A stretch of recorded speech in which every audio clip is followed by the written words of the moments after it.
Halo rekan-rekan semuanya, kembali lagi bersama saya. Kali ini saya ingin melanjutkan pembahasan mengenai Pi Network lagi, terkhusus mengenai informasi yang saat ini sedang ramai dan sedang viral ya. Dan mungkin teman-teman semuanya juga sudah banyak yang mengetahuinya tentang berita yang hangat saat ini ya, lagi lagi tentang legalitas, tentang regulasi ya teman-teman. Yang mana di sini ada berita yang sangat menghebohkan sekali ya. Di sini SWI menemukan 13 entitas investasi ilegal teman-teman. Yang mana di sini juga ada money game dan ada perdagangan kripto ya. Yang uniknya di sini juga menyeret nama Pi Network teman-teman, yang ada di dalam entitas ilegal ini yang dirilis oleh pihak pemerintah ya. Dan di sini ini ya teman-teman, Pi Network masuk dalam urutan nomor 12 dalam daftar entitas ilegal teman-teman. Dan di sini saya bahas sedikit ya. Di sini Pi Network Indonesia ini kesalahannya adalah penyelenggara mata uang digital dan pelanggar perdagangan aset kripto tanpa izin. Jadi di sini yang perlu saya ulas ya teman-teman. Untuk Pi Network ini kan nama aslinya kan Pi Network ya. Jadi bukan Pi Network Indonesia ya. Entah ini nama dari mana. Mungkin pemerintah ini mengkelompokkan atau untuk Pi Network yang berkomunitas di Indonesia ini ya, ini masih dilarang teman-teman karena masih belum terdaftar di dalam negara Indonesia ya. Dan juga di sini untuk perdagangan aset kriptonya itu masih tanpa izin ya untuk yang komunitas di Indonesia. Padahal kalau kita lihat untuk Pi Network itu sendiri kan legalitasnya itu kan sudah dunia ya teman-teman, jadi sudah project global ya. Seperti konten saya yang sudah pernah saya jelaskan beberapa waktu yang lalu ya. Kemudian di sini saya juga mengapresiasi daripada pihak OJK atau pihak pemerintah Indonesia ya, yang mana selalu waspada dan selalu mengingatkan kepada para masyarakat agar selalu berhati-hati dan berwaspada terhadap segala macam bentuk investasi bodong yang bisa merugikan masyarakat ya. Karena di sini sebagai bentuk perlindungan daripada pemerintah kepada para seluruh warga negara Indonesia teman-teman, agar tidak terjadi kerugian-kerugian yang tidak diinginkan ya, daripada pihak-pihak investor itu yang tidak bertanggung jawab teman-teman, atau perusahaan-perusahaan ilegal yang tidak bertanggung jawab ya.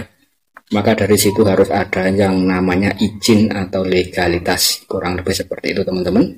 Dan untuk kasus Pi Network ini ya, ini dalam ranah yang sangat hangat sekali teman-teman, khususnya di Indonesia dan di dunia ya, karena di sini Pi Network sudah memasuki fase mainnet tertutup teman-teman, yang mana untuk koin kriptonya itu ya, untuk koin kriptonya itu yang di wilayah global, misalkan di negeri China dan lain-lain, itu sudah mulai berlaku ini ya, barter teman-teman, barter di dalam marketplace ya. Dan di sini mulai sedikit ada goyangan dan serangan-serangan, atau mulai ada kendala-kendala teknis semacam regulasi, aturan dan lain-lain teman-teman. Dan ini juga pernah saya bahas di konten saya yang sebelumnya ya, bahwa pihak Kortem dan juga pihak Pigeon Mall Internasional ya, itu masih menyerahkan regulasinya kepada setiap negara-negara yang rekan-rekan tinggal ya. Misal kita negara Indonesia ya, kita harus ikuti aturan yang ada di Indonesia, kurang lebih seperti itu teman-teman. Dan di sini saya rasa kita harus terus klik tombol petirnya teman-teman.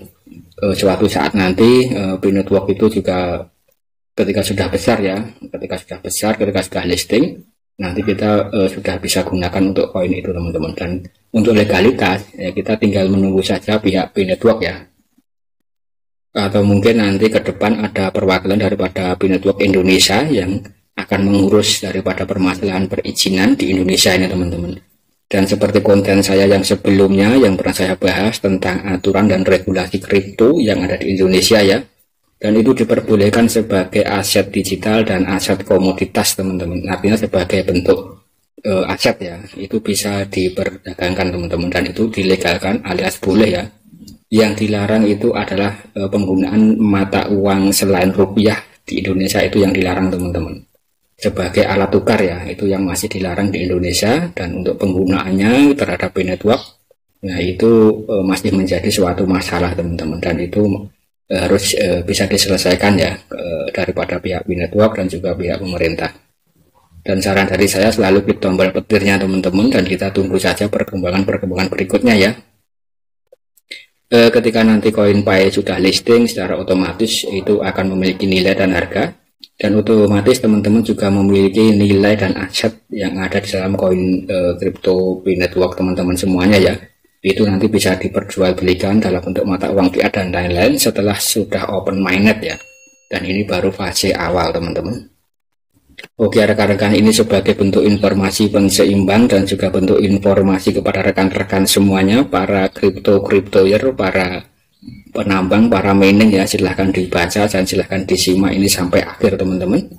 Di sini teman-teman juga harus mengetahui ya bahwa sekelas Binance exchanger terbesar di dunia ya, itu termasuk salah satu yang ilegal di Indonesia teman-teman. Jadi informasinya adalah teman-teman nanti bisa googling atau searching ya. Jadi Binance termasuk pemain besar di dalam perdagangan kripto di dunia ya. Namun operasional Binance di Indonesia ini masih ilegal teman-teman karena tidak memiliki izin dari Bapeti ya. Nah ini informasi ini juga bisa memberikan pandangan kepada rekan-rekan bahwa sekelas Binance sekalipun ini juga masih ilegal teman-teman, masih ilegal ya, jadi masih belum berizin tapi sudah beroperasi di seluruh dunia.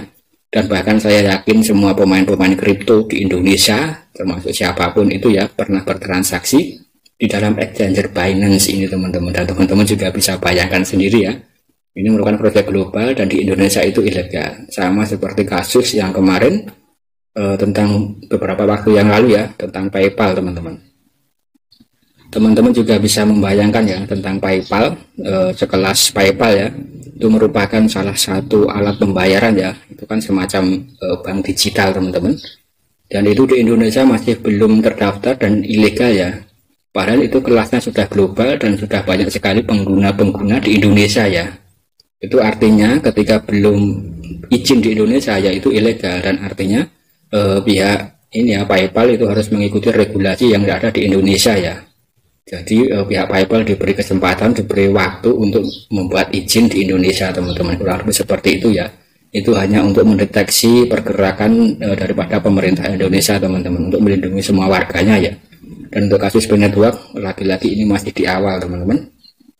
Jadi teman-teman tidak perlu mengkhawatirkan terlalu berlebihan ya, bahwa memang dunia cryptocurrency memang seperti itu ya teman-teman. Dan teman-teman juga mungkin bisa searching di negara-negara lain seperti Singapura, China dan lain-lain ya. Bahkan di negara China sendiri itu kan pemerintahnya juga sangat keras ya melarang aset perdagangan cryptocurrency. Tapi teman-teman juga bisa mengetahui bahwa di China untuk Pi Network adalah komunitas yang terbesar nomor 1 ya. Bahkan barter dengan menggunakan CoinPay di sana sudah sangat ramai sekali ya. Ini hanya sebagai informasi penseimbang kepada rekan-rekan semuanya ya, dan mungkin kepada para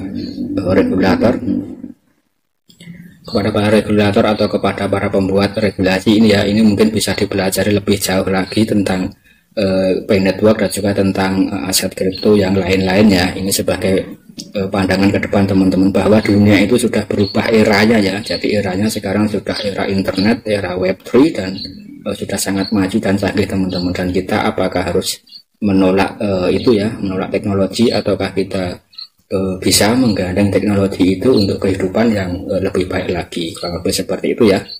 Ya rekan-rekan, mungkin sekian dulu konten dari saya. Semoga ini bisa memberikan informasi penseimbang kepada rekan-rekan semuanya. Jika rekan-rekan suka silahkan klik like, jika rekan-rekan memiliki pendapat atau masukan silahkan tulis dalam kolom komentar ya. Dan jangan lupa di share dan subscribe. Terima kasih.